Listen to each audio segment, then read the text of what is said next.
बिस्मिल्लाहिर्रहमानिर्रहीम। अस्सलाम वालेकुम। वेलकम टू पाक junior school and college official YouTube channel. 9th biology के इस कोर्स में हमने स्टार्ट किया था चैप्टर 5 और चैप्टर 5 में हमने बहुत सारे टॉपिक्स कवर किए, जिसमें हमने सेल साइकिल के बारे में पढ़ा, हमने माइटोसिस के बारे में पढ़ा, उसके बाद हमने माइटोसिस क्यों ज़रूरी है उसकी सिग्निफिकेंस देखी और उसके बाद हमने मियोसिस को शुरू किया और आज हम ये देखने वाले हैं कि मियोसिस हमारी ज़िंदगी में क्यों ज़रूरी है, हमने उसकी सिग्निफिकेंस देखनी है। क्योंकि ये सारी चीज़ें हम पढ़ भी लेंगे तो जब तक हमें ये नहीं पता चलेगा कि हमारी अपनी बॉडी के अंदर ये कहाँ हो रही हैं, इनका क्या फ़ायदा हो रहा है, अगर ये ना हो तो क्या होगा, तो मेरे ख्याल से हमारे इस पढ़ने का कोई फ़ायदा नहीं। तो चलिए सिग्निफिकेंस स्टार्ट करते हैं कि माइटोसिस क्यों ज़रूरी है। तो 2 पॉइंट्स हमने डिस्कस करने हैं। पहले हम बात करने वाले हैं maintenance of number of chromosomes in next generation कि पहला फ़ायदा तो इसका ये है कि जो आगे आने वाली नस्लें होती हैं उनमें नंबर ऑफ क्रोमोसोम्स जो है वो चेंज नहीं हो पाते। यानी कि अगर हम ह्यूमन हैं, हमारी बॉडी के अंदर 46 क्रोमोसोम्स हैं, तो आगे जो हमारे बच्चे होंगे उनमें भी नंबर ऑफ क्रोमोसोम 46 ही होंगे और आगे जो उनके बच्चे होंगे उनमें भी 46। यानी कि नंबर ऑफ क्रोमोसोम्स जनरेशन जैसे जैसे बढ़ती जाएगी नंबर ऑफ क्रोमोसोम चेंज नहीं होंगे, बल्कि वो कांस्टेंट रहेंगे। उसके बाद जो सेकंड पॉइंट हम डिस्कस करेंगे वो होगा कि अगर मियोसिस ना होती तो आने वाली नस्लें जो है वो पिछली गुजरी हुई नस्लों से डिफरेंट ना होती, बल्कि जो बच्चे हैं वो हूबहू अपने वालिदैन की फ़ोटोकॉपी होते, उनमें ज़रा सी भी चेंज ना होती। तो ये जो अगली जनरेशन में चेंज है जिसको हम वेरिएशन कहते हैं, वो भी मियोसिस की ही वजह से होती है। Maintenance of number of chromosomes in next generation, अगर हम ये देखें कि ह्यूमंस के अंदर यानी कि इंसानों के अंदर नंबर ऑफ क्रोमोसोम्स कैसे कांस्टेंट रहते हैं, तो उसके लिए हम कुछ बेसिक चीज़ों के बारे में बात करने वाले हैं।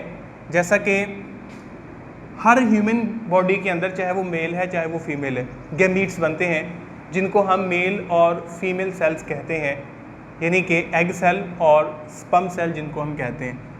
तो उनके अंदर जो गैमीट्स बनते हैं, यहाँ पे फ़र्ज़ कर लें कि हम यूज़ कर लेते हैं जी गैमीट मदर सेल, यानी कि वो वाला सेल जिसने गैमीट बनाना है, वो जब डिवाइड होता है तो उसकी डिवीज़न से गैमीट बनता है, गैमीट। तो फ़र्ज़ किया कि इसने ये जो डिवीज़न की है ये इसने मियोसिस के ज़रिए की, मियोसिस। और उसमें फ़र्ज़ कर लें कि जो गैमीट मदर सेल था उसमें थे नंबर ऑफ़ क्रोमोसोम 46, क्योंकि हम ह्यूमन हैं तो हमारे अंदर नंबर ऑफ़ क्रोमोसोम 46 ही होते हैं। और जब ये आगे मियोसिस के ज़रिए डिवाइड होगा तो मियोसिस की खासियत ये है कि नंबर ऑफ़ क्रोमोसोम रिड्यूस होकर हाफ हो जाते हैं, तो इसमें नंबर ऑफ़ क्रोमोसोम 23 हो जाएंगे। तो यही चीज़ मेल के अंदर होगी और यही चीज़ फीमेल के अंदर होगी, तो 23 और 23 वाले 2 सेल्स बन जाएंगे। यानी कि फ़र्ज़ कर लें कि एक एग सेल है और एक स्पर्म सेल है। जब ये दोनों सेल्स आपस में फ्यूज़ होते हैं तो इनसे एक नया सेल बनता है जिसको हम कहते हैं ज़ाइगोट। और इस ज़ाइगोट के अंदर नंबर ऑफ़ क्रोमोसोम पूरे हो जाएंगे, क्योंकि 23 इसके अंदर है, 23 इसके अंदर है, तो टोटल कितने हो गए 46। तो अब इससे जो है वो आगे फर्दर एक नया ऑर्गेनिज्म बन जाएगा 46 क्रोमोसोम्स वाला। तो ये इसकी इंपॉर्टेंस है ह्यूमंस के अंदर कि अगर ये मियोसिस नहीं होगी तो नंबर ऑफ़ क्रोमोसोम जो है वो चेंज हो जाएंगे। अब आगे अगर हम फंजाई और प्रोटोजोन्स की बात करें तो बहुत सारे फंजाई और प्रोटोजोन्स ऐसे होते हैं जो नेचुरल तौर पर पहले से ही हैप्लॉइड है। हम तो डिप्लॉयड है ना कि हमारी बॉडी के अंदर जितने भी सेल्स हैं, गैमीट्स के अलावा जितने भी सेल्स हैं, उन सब में नंबर ऑफ़ क्रोमोसोम्स पूरे हैं, पेयर फॉर्म में हैं, 46 हैं, तो हम डिप्लॉयड हैं। लेकिन फंजाई और कुछ प्रोटोजोआ ऐसे हैं जिनमें नंबर ऑफ़ क्रोमोसोम्स पहले से ही हाफ होते हैं, तो वो हैप्लॉइड होते हैं। तो वैसे उनमें मियोसिस तो नहीं होती। तो जब वो डिवाइड होता है, फ़र्ज़ किया कि यहाँ पे है एक हैप्लॉइड फंजाई, जब इसने अपने लिए सेल्स पैदा करने हैं तो ये किससे करेगा, ये करेगा माइटोसिस से। और फिर उसके आगे जो है वो आगे गैमीट्स या सेल्स जो भी है वो उसके आगे बनेंगे। तो ये हैप्लॉइड फंजाई जो होता है इसमें भी मियोसिस का बड़ा रोल होता है। तो अब आगे जो लास्ट चीज़ है, ये सबसे इंपॉर्टेंट शॉर्ट क्वेश्चन है और बहुत बहुत इंपॉर्टेंट है और ये समझने वाला है कि प्लांट्स के अंदर नंबर ऑफ़ क्रोमोसोम कैसे कांस्टेंट रहते हैं। तो इस टॉपिक को यानी कि प्लांट्स वाले को हम 2 तरह करने वाले हैं। पहले तो हम इसको थ्योरेटिकली देखेंगे जैसा बुक के अंदर लिखा है, फिर हम देखेंगे कि रियल लाइफ में हमने इसको कहाँ ऑब्जर्व किया है, तो फिर आपको ईजिली समझ आएगा कि ये हमने कहाँ से किया। सबसे पहले ये होता है कि प्लांट अपनी लाइफ साइकिल में 2 जनरेशंस बनाता है। ये समझ लें जैसे इंसान अपनी ज़िंदगी में 3 फेजेस से गुजरता है, बच्चा होता है, फिर वो जवान होता है, फिर वो बूढ़ा होता है, तो ये 3 फेजेस हैं। तो यही समझ लें कि पौधा 2 फेजेस से गुजरता है उसका। पहली जो उसकी जनरेशन होती है, जिस जनरेशन से वो गुजरता है, उसको हम कहते हैं स्पोरोफाइट जनरेशन, और जो दूसरी जनरेशन होती है उसको हम कहते हैं गैमीटोफाइट जनरेशन। तो ये 2 जनरेशन्स होती हैं। अब यहाँ पे याद रखें कि ये जो स्पोरोफाइट जनरेशन होती है, स्पोरोफाइट होती है डिप्लॉयड जनरेशन, मतलब कि इसके अंदर number of chromosome pair form में होते हैं, और जो गैमीटोफाइट होती है ये होती है हैप्लॉयड जनरेशन, इसमें नंबर ऑफ क्रोमोसोम हाफ होते हैं। अब ज़रा देखिएगा कि दोनों जनरेशन्स क्या क्या बनाती हैं। स्पोरोफाइट क्या करती है कि ये मियोसिस के ज़रिए डिवाइड होता है और डिवाइड होकर ये जो सेल्स बनाती है उन सेल्स को कहा जाता है स्पोर्स। अब यहाँ पे याद रखें मियोसिस बस यहाँ पे हो गई है ना, अब कहीं पर भी नहीं होनी, अब हर जगह पे माइटोसिस होनी है। फिर ये स्पोर्स माइटोसिस के ज़रिए डिवाइड होंगे और डिवाइड होकर स्पोर्स जो है वो गैमीटोफाइट बना देंगे। अब याद रखें कि गैमीटोफाइट हैप्लॉइड क्यों हुआ है, क्योंकि स्पोरोफाइट ने मियोसिस जब की थी ना तो ये हैप्लॉइड हो गया। मियोसिस का काम ही ये कि उसने नंबर ऑफ क्रोमोसोम को हाफ कर देना है, तो इसने स्पोर्स को हैप्लॉइड कर दिया, जिससे हैप्लॉइड गैमीटोफाइट बना। क्योंकि माइटोसिस ने ये नहीं देखना कि पेरेंट सेल में नंबर ऑफ क्रोमोसोम कितने हैं, उसने बस नंबर ऑफ क्रोमोसोम को चेंज नहीं करना, जितने पेरेंट में है उतने उसने डॉटर में भेज देने। तो यहाँ पर जितने थे उतने वहाँ पर आ गए, और यहाँ पर तो हैप्लॉइड थे तो यहाँ पर भी हैप्लॉइड आ जाएंगे। अब जो गैमीटोफाइट है ये क्या करेगा, गैमीटोफाइट गैमीट्स पैदा करेगा, जिसको हम कहते हैं मेल और फीमेल गैमीट्स, यानी कि इसी गैमीटोफाइट ने मेल गैमीट भी पैदा किए और इसी ने फीमेल गैमीट भी पैदा किए। अब ये गैमीट भी माइटोसिस से पैदा हुए थे, जिसकी वजह से ये भी हैप्लॉइड होंगे, ये भी हैप्लॉइड है, ये भी हैप्लॉइड है। अब आखिरी स्टेप है कि जब ये मेल और फीमेल गैमीट्स आपस में फ्यूज़ होंगे तो सेल जाइगोट बनेगा, और अब ये देखें ये भी हैप्लॉइड है, ये भी हैप्लॉइड है। ये केस आ गया दोबारा कि 2 हैप्लॉइड मिलते हैं तो 1 डिप्लॉइड बनता है। तो ऐसे 2 हैप्लॉइड मिल रहे हैं, 1n + 1n = 2n, तो जाइगोट जो है वो डिप्लॉइड सेल होगा।